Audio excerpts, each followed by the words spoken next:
France. 4 pharma plus tard, et toujours pas d'amoxicilline pour soigner l'otite de mon fils. Je fais comment Monsieur Véran, je le laisse hurler de douleur. Parce que, vous avez vu, les gens pensent toujours que vous êtes ministre de la Santé. Alors c'est François Braun, c'est un excellent ministre de la Santé. Oui, parce qu'il faut le dire, parce que sur les réseaux, beaucoup de gens aussi, voilà, pendant ce temps-là, disaient Monsieur Véran. J'ai Twitter, je vois aussi. Voilà, c'est vrai. Non, voilà. Alors, André Berkoff, qui est là, qui est journaliste, bien entendu, et lui, il est très remonté à cause de la pénurie de médicaments. Vous pouvez vous lever, hein, André, hein. Allez-y. Alors. Oui, non, je ne suis pas très remonté là, à cause de la pénurie de médicaments, puisqu'elle est absolument logique. Et là, c'est pas la faute de M. Véran, c'est la faute de 20 années d'incurie. Mais je voudrais raconter une petite histoire personnelle. J'étais au Mexique il y a 2 semaines. J'étais à Tulum, une ville du Mexique, et je me balade, et je vois des pharmacies, il y a beaucoup de pharmacies, et les panneaux de médicaments sont sur le trottoir. Je m'arrête et je dis, qu'est-ce qui... Alors je regarde. Amoxicilline, ivermectine, hydroxychloroquine, azithromax. Je dis, tiens, ces médicaments interdits, c'est pratiquement ces poisons, je ne sais pas, mais je vais dans la pharmacie et je dis, dites-moi, je peux acheter ça? Il me dit, oui, c'est en liberté, il n'y a pas de problème. Par les Mexicains, vous? Pardon? Par les Mexicains? Espagnol. Espagnol. Espagnol, quand même. Et je lui dis, mais il faut une ordonnance du médecin? Ouais. Il me dit, pas du tout. Absolument pas. Vous allez venir. Alors, est-ce peut-être que le Mexique est un pays ignorant, sous-développé, qui n'a pas compris que c'était les poisons? Mais au-delà de ça, le problème, il n'est pas là. C'est très bien. Ça, c'est 20 ans et 30 ans d'incurie. On a décidé qu'il était beaucoup plus facile de faire ça en Chine parce que ça coûtait moins cher. Ça, c'est une histoire de 30, 40 ans. Le problème est là. Voilà. C'est pas la pénurie de médicaments. Alors, je ne dis pas qu'on ne peut pas la changer, mais c'est toute l'histoire de la désindustrialisation de la France et la réindustrialisation qu'on essaie, mais qui va être très difficile. Il a raison là-dessus, Monsieur Véran, c'est sur la... De fait, 95% des matières premières indispensables pour fabriquer les médicaments pour le monde entier sont en Chine, en Inde, au Pakistan, en Asie. Donc on est dans une situation de très grande fragilité au regard des matières premières. Et le deuxième aspect qui est avéré, c'est la désindustrialisation, y compris en matière pharmaceutique. D'autant plus que... D'autant plus qu'en général, ce sont des sites qu'on appellerait en France des sites pétrochimiques CDSO. Vous voulez, donc tout le monde veut qu'on produise des médicaments en France ou en Europe, mais c'est plutôt un peu plus compliqué quand on dit qu'on implante une usine chimique classée CDSO sur le territoire. Mais de fait, c'est un des objectifs prioritaires, non pas que français. Très intéressant ce qui s'est passé pendant ces 2 heures. Parce qu'au fond, et je voudrais dire à Olivier Véran, au ministre, c'est pas personnel ce que je vais dire. C'est qu'on donne avec le Covid, avec ce qui se passe aujourd'hui, l'Ukraine, la Russie, les histoires d'électricité, les histoires de charges, on donne quelque chose et qui, encore une fois, ne commence pas avec vous, loin de là. Est-ce que la politique doit être considérée comme l'art de mieux mentir? Est-ce que le pays du mensonge déconcertant, je m'explique, c'est pas la vérité si je mens, c'est la vérité quand je mens. C'est-à-dire qu'au fond, sur un certain nombre de choses, et là je vais parler du Covid.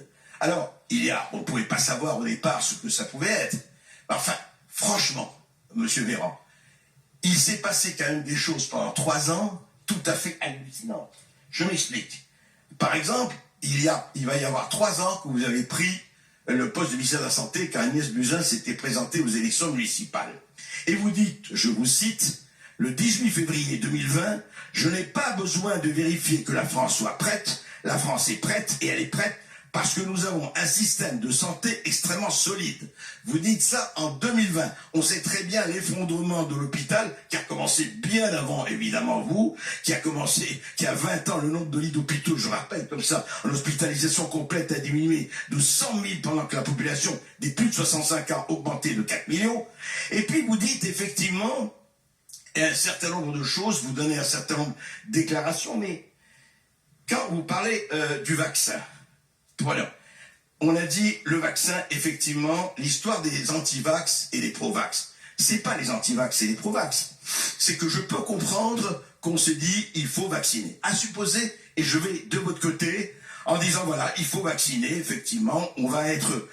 Et c'était Jean Castex, le Premier ministre de l'époque, votre Premier ministre, qui disait à 2 doses, on est vacciné et on est protégé. Et moi, je me rappelle avoir participé à des dizaines de débats sur les chaînes de télévision en continu où vous aviez des médecins, encore une fois, c'est pour ça qu'il ne faut pas personnaliser. C'est pas Olivier Véran le problème. C'est un système qui consistait à dire qu'il n'y avait aucun problème. Or, je rappelle quand même la préhistoire de l'histoire. Niall Ferguson, faut le citer, grand modélisateur de l'Imperial College of London, qui est responsable de la disparition du moitié du cheptel britannique. Il est modélisateur, tu sais, les tableaux Excel.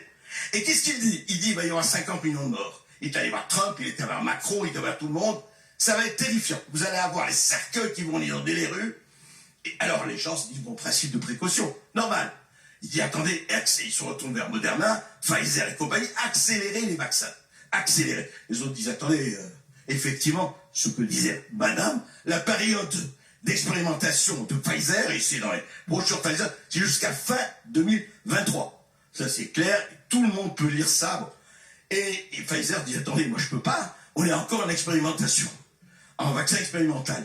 Et lui dit, attendez, on va pas attendre qu'à cela ne tienne, on va pas attendre qu'il y ait des millions de morts, allez-y.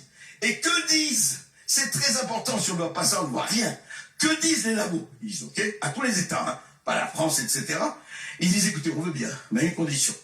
Vous allez, s'il y a un problème d'effet indésirable ou d'effet secondaire, on est responsable de rien. T'imagines que tu vas acheter ta voiture, tu as une rupture de frein, tu vas chez le fabricant, et le fabricant lui dit... Je veux bien laisser les... Non, mais je termine là-dessus. Je termine là-dessus. Est-ce qu'elle est vraie ou pas? Non, mais attendez, moi d'abord, je connais bien André Berkoff, j'ai du respect pour tout le monde. Je suis invité pour un face au Baba, face aux Français. Et vous avez vu que... Oui, mais attendez, face aux Français, commencez à voir ce que vous avez dit, Monsieur Véran, sur les vaccins. André Berkoff, oui.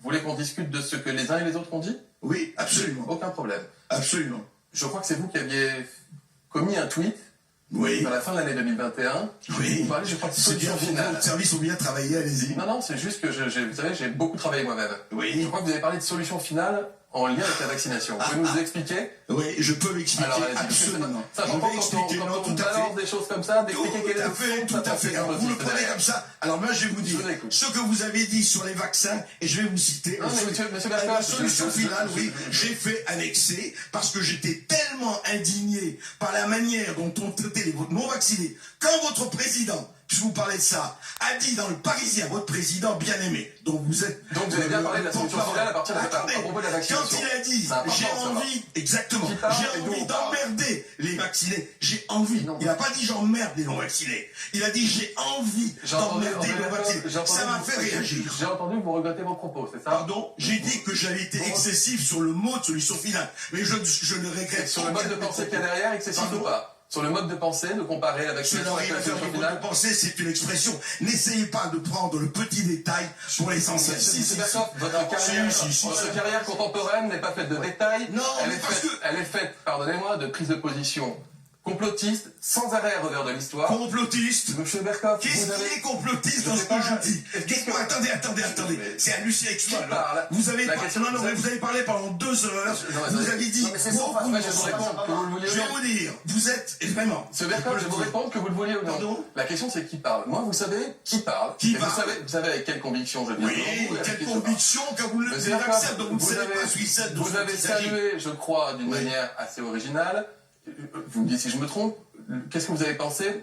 Vous lancez sur plusieurs sujets pour qu'on voit qui parle, d'accord? Oui, allez-y. Parce que je vous connais bien aussi, figurez-vous. Et je vous lis de temps en temps. Et je connaissais aussi votre passé avec lequel pour lequel j'avais du respect dans un passé lointain. Et j'aimerais comprendre les mécanismes par lesquels aujourd'hui vous en arrivez à saluer l'attaque des bâtiments publics officiels au Brésil après la victoire démocratique de Lula, par exemple. Qu'est-ce que ça a à faire avec l'autre sujet? Parce que c'est qui parle, parce que j'ai tapé votre nom sur Wikipédia qui a marqué faire complotiste, réactionnaire. Tous les mensonges que vous avez proférés pendant 3 ans. Les gens comme vous, j'ai eu à fouiller avec pendant 3 ans. Vous avez menti aux Français. Vous avez menti aux Français. Et vous avez... Alors, vous allez chercher dans quelques trucs. Quelle est votre question, André, pour Olivier Véran? Moi, j'ai pas de question, Olivier Véran. Je voulais dire simplement qu'Olivier Véran... Les gens comme M. Berkoff n'ont jamais de questions. Mais je veux dire... Jamais de questions. Avec quelle information?